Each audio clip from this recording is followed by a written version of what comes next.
বন্ধুরা, আজ এই ভিডিওটিতে আচার্য চাণক্যের এমন কিছু নীতি নিয়ে আলোচনা করব।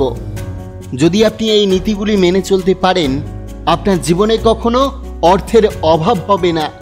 আপনি কি অর্থের অভাবে ভুগছেন? আপনি কি জীবনে সফলতা পেতে চাইছেন?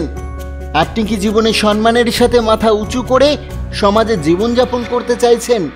তাহলে আমরা আজ চাণক্যের সেই নীতিগুলি নিয়ে আলোচনা করব, যেগুলো মেনে চলতে পারলে জীবনের সব সমস্যা থেকে আপনি মুক্তি পেতে পারেন।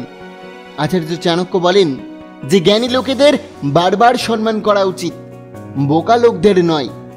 যে সমস্ত ব্যক্তি এটা মেনে চলতে পারে তাদের জীবনে কোনো সমস্যার সম্মুখীন হতে হয় না, বা তাদের তহবিলে কখনো অর্থের ঘাটতি দেখা দেয় না। কারণ জ্ঞানী লোক জ্ঞান বৃদ্ধি করাবে, আপনার কথাগুলো সে বুঝতে পারবে, প্রয়োজন হলে আপনাকে জ্ঞান দিয়ে সাহায্য করবে।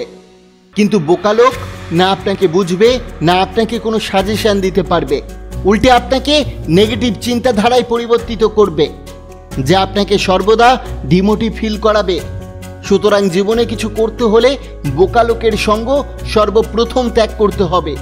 মনে রাখবেন, 100 বোকা বন্ধুর চেয়ে একজন বুদ্ধিমান জ্ঞানী শত্রু অনেক ভালো। আপনাকে কঠিন সময়েও অনেক কিছু শিক্ষা দিয়ে যাবে। চাণক্য বলেন, শস্যকে অন্নপূর্ণা বলা হয়, কারণ শস্য নিজেই দেবী লক্ষ্মীর রূপ। যারা খাদ্যশস্য নষ্ট করেন, দেবী লক্ষ্মী তাদের উপর রাগান্বিত হন। অতএব যে বাড়িতে শস্যের প্রতি শ্রদ্ধা হয়, যেখানে খাদ্যশস্য নষ্ট করা হয় না, সেটাকে ভালোভাবে রাখা হয়, সেখানে সর্বদা লক্ষ্মীর ঘর হয়ে ওঠে। একজন জ্ঞানী এবং মহান ব্যক্তি খাদ্যশস্যের মূল্যায়ন করেন, তারা কখনোই অন্নকে নষ্ট করেন না। অনেক বাড়িতে এমন ব্যক্তি আছেন যে তার রাগকে কন্ট্রোল করতে পারে না, এমনকি খেতে বসেও রাগের বশীভূত হয়ে থাকে, যার ফলে খাবার খারাপ হলে অন্যের থালা ছুঁড়ে ফেলে দিতে দ্বিধা করে না। এমন ব্যক্তির বাড়ি কখনো সুখ চিরস্থায়ী থাকে না। অর্থাৎ খাদ্যশস্যকে অপমান করলে, তাকে ছুঁড়ে ফেললে, একদিন জীবনও আপনাকে ছুঁড়ে ফেলে দেবে। যে বাড়িতে কলহ হয় না, স্বামী স্ত্রীর মধ্যে ঝগড়া হয় না, পারস্পরিক ভালোবাসা সর্বদা বিরাজমান থাকে, সেই বাড়িতে দেবী লক্ষ্মী থাকেন। কারণ বাড়ির স্ত্রীকে গৃহলক্ষ্মী বলা হয়। অতএব প্রত্যেক স্বামীর উচিত তার স্ত্রীকে সর্বদা সম্মান করা। যে ব্যক্তির বাড়িতে কলহ বিভেদ লেগেই থাকে, তারা কখনো জীবনে ধনী হতে পারবে না, কখনোই সুখী জীবনযাপন করতে পারবে না। কারণ এই জীবনের সব থেকে বড় সুখ হলো মানসিক সুখ, যেটা তারা কখনোই অনুভব করতে পারবে না। তাই কলহ বিদ্বেষ থেকে দূরে থাকাই একজন জ্ঞানী ও মহান ব্যক্তির গুণ। আচার্য চাণক্য বলেন, যদি জীবনে ধনী হতে হয়, যদি জীবনে সুখী হতে হয়, যদি জীবনে মাথা উঁচু করে চলতে হয়, তবে সর্বপ্রথম আমাদেরকে সিদ্ধান্ত নিতে শিখতে হবে। কারণ আপনার সিদ্ধান্তই আপনাকে সর্বগুণের অধিকারী করে তুলবে। তাই সিদ্ধান্ত নেওয়ার সময় মাথায় রাখুন আচার্য চাণক্যের 4টি নীতি, সাফল্য আসবেই। চাণক্য নীতিতে জীবনে এগিয়ে যাওয়ার এবং সাফল্যের পথ বলে দেওয়া হয়েছে। যদি আমরা এই বিষয়গুলো মাথায় রাখতে পারি, যে কোনো বাধাই, যে কোনো খারাপ সময় আমরা খুব সহজেই পেরিয়ে যেতে পারব। নাম্বার 1, পরিস্থিতি অনুযায়ী নিজেকে মানিয়ে নিন। আচার্য চাণক্য বলেছেন যে সাফল্য পেতে হলে পরিস্থিতি অনুযায়ী নিজেকে মানিয়ে নিতে শিখতে হবে। তিনি মনে করেন, কখনো কখনো মানুষ আপনার সরল প্রকৃতির সুবিধা নিয়ে আপনাকে বিপদে ফেলার চেষ্টা করে।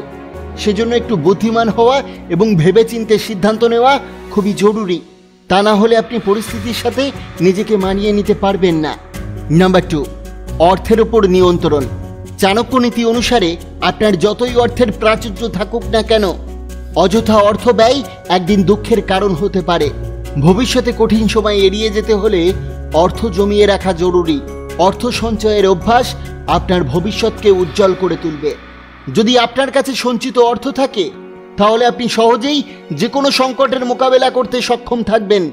কারণ এই দুনিয়ায় টাকাই সব।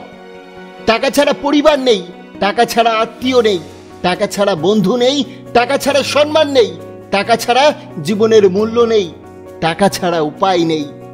তাই জীবনের সবচাইতে বেশি প্রয়োজন হলো টাকা, যেটাকে অপব্যয় করা থেকে রুখতে হবে। নাম্বার 3, লোভ করা থেকে দূরে থাকুন। লোভের কারণে অনেক সময় মানুষ ইচ্ছাকৃতভাবে ভুল পথে চলে যান, যে কারণে তাকে ভবিষ্যতে অনেক সমস্যায় পড়তে হয়। তাই যে কোনো সিদ্ধান্ত নেওয়ার আগে সঠিক বেঠিক আগে চিন্তা করুন, তারপর কাজ করুন। লোভের বশবর্তী হয়ে কোনো সিদ্ধান্ত নেবেন না। লোভ পরিহার করে সিদ্ধান্ত নিন, জীবন সুন্দর হবে। নাম্বার 4, কঠোর পরিশ্রম ও দক্ষতা সাফল্য আনবেই।